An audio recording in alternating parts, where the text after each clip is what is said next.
IEFON de Coloma a été prise en compte lors de la première phase du projet Filet socio-productif, un projet auprès duquel il entend harmoniser ses efforts pour redorer l'image de la ville de Conakry. C'est une grande satisfaction pour le projet Filet socio aujourd'hui de voir ces femmes regroupées pour pérenniser les acquis du projet Filet socio-productif dans leur quartier.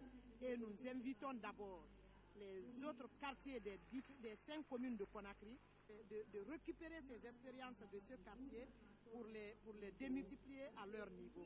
Cela va permettre à chacun de son côté de pérenniser les acquis. Cette rencontre avec la ministre de l'Action sociale et la coordination du projet Filet socio-productif est aussi l'occasion pour la Guinéenne de la propriété GIP d'exprimer ses besoins en équipement, toute chose pouvant lui permettre de mener à bien sa campagne d'assainissement. Direction Kankan où l'usine de jus de fruits a repris la production après environ 2 décennies d'arrêt. Les opérations test de cette relance viennent d'avoir lieu avec satisfaction. Ansoumane Camara, reportage. Sourire aux lèvres, ces planteurs, après plus de 2 décennies, font cette année une cueillette d'envergure pour approvisionner en matières premières l'usine de jus de fruits de Kankan et finit les énormes pertes de leur production. Bon, Avant, après chaque récolte, on constatait trop de gaspillage, trop de pertes. Ça ne nous encourageait pas de fructifier notre production. Aujourd'hui, l'usine de jus de fruits, dans sa relance, nous encourage. À l'usine, avant la transformation, les mangues achetées sont soumises à des traitements et sont triées en fonction de leur espèce. Nous sommes à la phase de ramassage des produits, des matières premières, des mangues. Et avec l'union, la fédération des planteurs, on a tenu des réunions, on a reparti. On a ciblé les plantations. Chaque planteur, c'est la quantité qu'il doit envoyer à l'usine. Puis la production démarre dans sa phase test. C'est le couronnement d'intenses travaux d'entretien et de renouvellement des équipements de l'usine. Et le jus produit répond aux normes escomptées. La particularité de notre jus, c'est 100% naturel.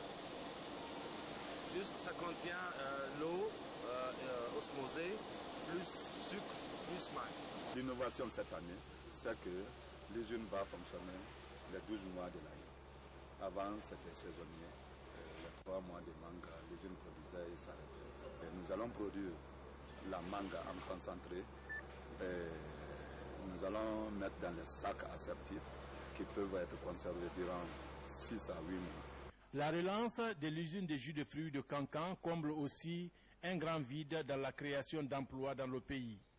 Dès qu'on a lancé les appels d'offres d'emploi, nous avons eu 600 dossiers. Nous avons commencé à faire le tri. Après le succès dans la phase test de production de jus, une équipe d'experts internationaux de contrôle de qualité est attendue pour la certification du jus de Nabaya qui compte conquérir le marché mondial. Restons toujours à l'intérieur du pays. La ville de Siguiring est cruellement confrontée à la pénurie d'eau potable.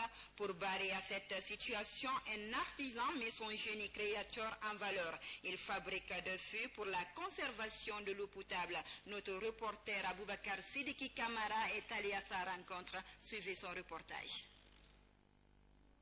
Ces fûts de fabrication locale remplacent les bidons d'eau pour la conservation de l'eau dans les foyers à Siguiring. Partout dans la ville, son utilisation est remarquée. Sa fabrication requiert un certain génie.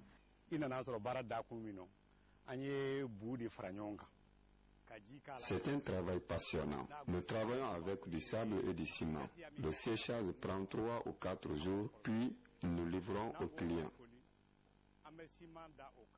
Mamadi Koulibaly, maçon de formation, s'est reconverti à ce métier pour subvenir à ses besoins dans un premier temps et ensuite apporter de l'aide aux familles pendant la période de manque d'eau. Quand on remplit ces fûts, cela nous soulage pendant des jours. Nous sommes très contents de ces fûts.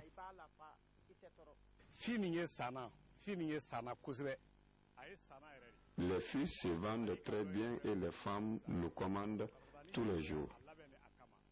Siguiring, situé à 850 km de Conakry, est confronté au manque d'eau potable comme beaucoup d'autres villes du pays. Ces filles soulagent et aident les femmes pour la conservation de l'eau.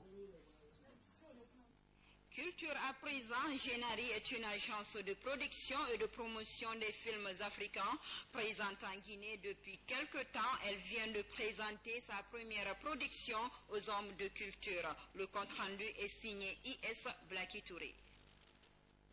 Quand vous rentrez à la rédaction tout à l'heure, Jean-Noël Ba est réalisateur et producteur. Il est en Guinée depuis 2 ans dans le cadre de la réalisation d'un film intitulé Conakry. Après 45 jours de dur labeur avec les cinéastes guinéens, le film qui retrace l'influence des parents sur les couples et familles est présenté aux hommes de culture.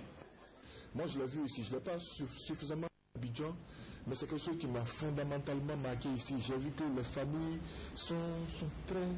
Tu vois, l'influence familiale ici est grande. Elle est presque à la porte de la servitude.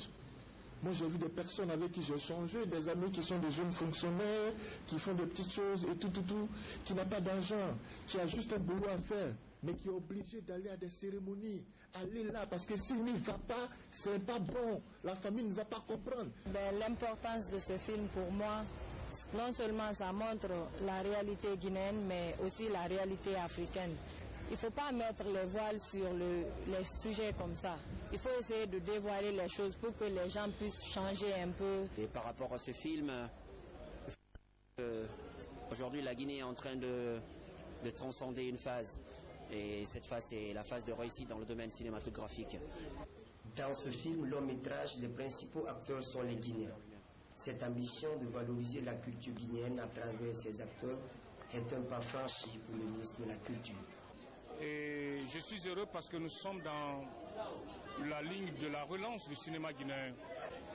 Mais au-delà du feuilleton, c'est la promotion, n'est-ce pas, de Conakry, la promotion du cinéma guinéen que j'ai apprécié. Le fait d'utiliser des acteurs guinéens, tous des acteurs guinéens, mais talentueux, ça j'ai apprécié et j'ai vraiment remercié les organisateurs, ceux qui ont initié ce projet-là.